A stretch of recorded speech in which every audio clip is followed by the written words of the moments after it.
नमस्कार, एका new mini ब्लॉगमध्ये खूप खूप स्वागत आहे। तर एका टिपिकल इंडियन मॉमप्रमाणे मलाही असं वाटतं की माझ्या मुलाने सगळ्या काही गोष्टी खाल्ल्या पाहिजेत, तर त्या तशीच तयारी होती आणि समोरून त्यांच्या तोंडानं असं काही ऐकण्यात आलं किंवा खायचंय असं काही बोलण्यात आलं ना, तर एक आई का करणार नाही। तर असो, आज बाबूला पाहिजे होती छोलेपुरी आणि मीही ती बनवली होती। रात्री मस्त असे छोले भिजत टाकले आणि छोलेपुरी करायला घेतली। सकाळी सकाळी मस्त असं छान मसाला काढला आणि छान अशी भाजी करायला घेतली। त्याचबरोबर त्याला हवी होती पुरी आणि त्याचबरोबर पुरी इतकी टम्म फुगली होती ना की बस। आणि अशी सगळी कामे झाली ना तर खूप छान समाधान भेटतं बरं का। त्याचबरोबर त्यालाही हवं होतं एक फ्रूट। मग काय, आज टिफिनमध्ये होतं पॉमोग्रॅनेट आणि छोलेपुरी।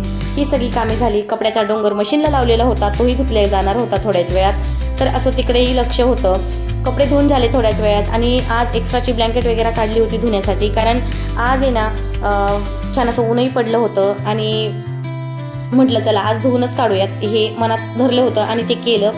खूप सारा भाजीपाला आणलेला होता आहोंनी, तोही नीट करायचा बाकी होता। आज सगळी कामे माझ्या मनासारखी झाली होती। टिफिन गेला, कपडे झाले आणि भाजी पण निवडली गेली। मल्टीटास्किंग डे तुम्हाला कसा वाटला ते सांगा आणि चॅनलला लाईक शेअर सबस्क्राईब करा। Okay, bye.